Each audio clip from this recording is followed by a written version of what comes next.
Ya. Oke. Oke, ada yang bertanya? Ya, baik lagi dulu.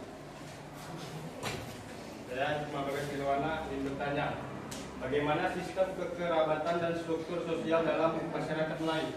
Oke, ada lagi? Biar sekali jawab. Nah ya, nama? Saya Najwa Ramadhani, saya ingin bertanya, apa makna simbolik dari rumah adat Melayu, contohnya seperti rumah panggung? Oke, ini cerita simbolik ya. Baik, yang pertama, yang laki-laki. Siapa tadi namanya? Cuma Bagas Kirwana. Oh, Bagas. Jadi sebetulnya di dalam kekerabatan sosial di masyarakat Melayu itu ya, karena kan sebetulnya apa namanya, struktur masyarakatnya itu kan masih bisa dibilang sifatnya itu sentralistik feodal. Ya, artinya ada pimpinan utamanya, gitu kan. Tidak seperti negara NKRI sekarang yang memang sistemnya itu terlembaga dalam demokratisasi. Baik. Karena sentralistik feodal, semuanya itu ada big bossnya. Nah, di dalam masyarakat adat itu biasanya big bossnya itu dalam bentuk suatu kelembagaan yang dikepalai oleh raja atau sultan. Penyebutannya sultan kenapa? Karena identik dengan Islam. Nah, sultan biasanya punya struktur sendiri dalam menjalankan pemerintahan. Dia punya orang besar, dia punya permaisuri, dia punya putra mahkota, biasanya disebutkan sebagai tengku mahkota ya, kalau untuk penerusnya gitu ya. Artinya punya struktur sendiri mereka dalam konsep pemerintahannya, punya menteri-menteri, punya panglima segala macam. Nah, biasanya dalam struktur pemerintahan itu ada yang namanya satu penasehat. Nah, penasehat selalu identik dengan kepala agama. Kepala agama ini biasanya disebut mufti agama ya. Nah, mufti agama ini perannya sebagai imam masjid besar ya. Kalau macam di Kesultanan Delhi itu masjid besar, masjid raya namanya. Dia punya mufti itu tugasnya juga sebagai penasihat raja ya. Nah, di bawah-bawahnya biasanya ya, struktur yang lapis kedua itu ada yang namanya kepala-kepala negeri ya. Jadi negeri yang di bawah taklukan daripada kesultanan yang besar itu punya kepala-kepala sendiri. Dianggap sebagai salah satu bentuk terintegrasi terhadap pemerintahan sultan. Tetapi di negerinya dia juga berlaku sebagai raja, sebagai tokoh adat ulama yang memang mempunyai peran langsung ke masyarakat. Nah, contoh tadi Kesultanan Delhi dia punya 4 negeri yang memang di bawah Kesultanan Delhi. Ada 3 kejuruan, ada 4 negeri, ada 7. Nah, salah satu negeri misalnya Sunggal. Sunggal itu dia kerajaan sendiri, tetapi dalam pemerintahan Delhi dia menjadi kedatukan sendiri. Artinya dia sebagai tokoh masyarakat, tokoh ulama di negerinya. Tapi di Delhi dia sebagai salah satu orang besar yang berkoordinasi dengan sultan. Nah, di bawahnya biasanya itu ada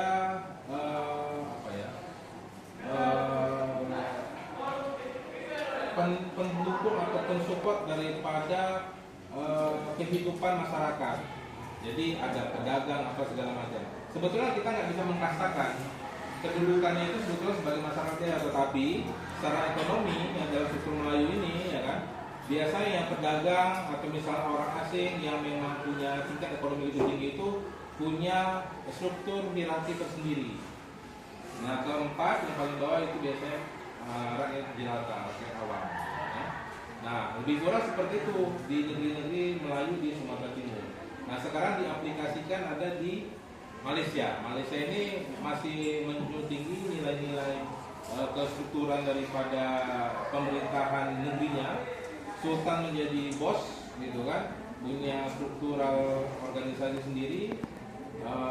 Punya penasihat-penasihat sendiri, level yang di bawah ada masyarakat yang berusaha, ada juga masyarakat awam yang perlu dibantu. Nah, lebih kurang seperti itu kira-kira struktur masyarakat di kehidupan Melayu zaman dulu. Kalau sekarang kan kita sudah NKRI ya, jadi struktur itu sudah hilang, semuanya sama. Satu orang, mau dia orang miskin, mau orang kaya, mau dia orang bodoh, orang pintar, suaranya tetap dianggap sama di kotak suara. bola demokrasi. Oke, yang kedua tentang simbolisasi rumah adat. Sebetulnya rumah adat, rumah kebanyakan juga rata-rata bergaya rumah panggung, ya. Nah itu sebetulnya juga bukan budaya Melayu, tapi diadopsi, dikukuhkan, karena sebetulnya peradaban yang paling maju ketika abad 18-19 itu peradaban ya orang-orang Melayu pesisir, Banjar, Jawa bagian utara, pesisir timur Sumatera, ya. Nah itu sebetulnya udah karakternya nenek moyang kita dulu 2000 tahun sebelum Masehi sudah sampai ke Nusantara ini.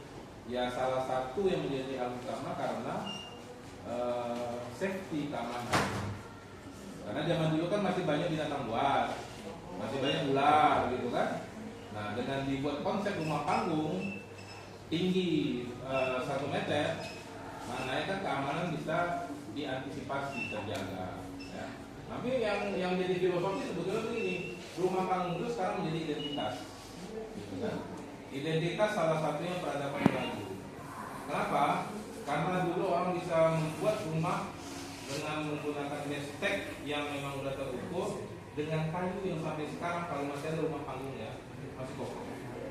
Artinya apa? Ya kan? Kejeniusan arsitektur orang zaman dulu ya tanpa kita R, ya, atau MT magister teknik gitu kan, kita bisa buat rumah yang bisa kokoh sampai sekarang. Istana Mainun itu separuhnya itu kan masih kuat kan. Nah, tapi kalau tengok di bagian belakang nanti, jadi itulah bentuk simbolisasi bahwa yang pertama antisipasi keamanan, yang kedua bahwa menegaskan kita sudah berbudaya dulu Melayu ini. Artinya kejeniusan arsiteknya sudah bisa diakui sampai sekarang. Ya kalau sekarang kan tengok kan, yang dekat-dekat sini Starbucks kemarin itu, ruko dua lantai bisa roboh, coba bisa amblas. Itu nggak ada orang itu gitu kan. Nah, itu gimana coba? Baik, kalau gitu udah ada pertanyaan lagi? Udah, berarti tugas minggu depan masing-masing buat 2 pantun dengan tema yang berbeda. Satu pantun kebahagiaan, satu lagi pantun kedukaan, ya. Satu tentang nuansa bahagia, yang satu lagi tentang duka. Jadi satu orang. Oke? Pertanyaan lagi? Gak ada? Tidak. Kalau nggak ada, mari kita. Baik, saya tutup perkuliahan dengan mengucap alhamdulillah.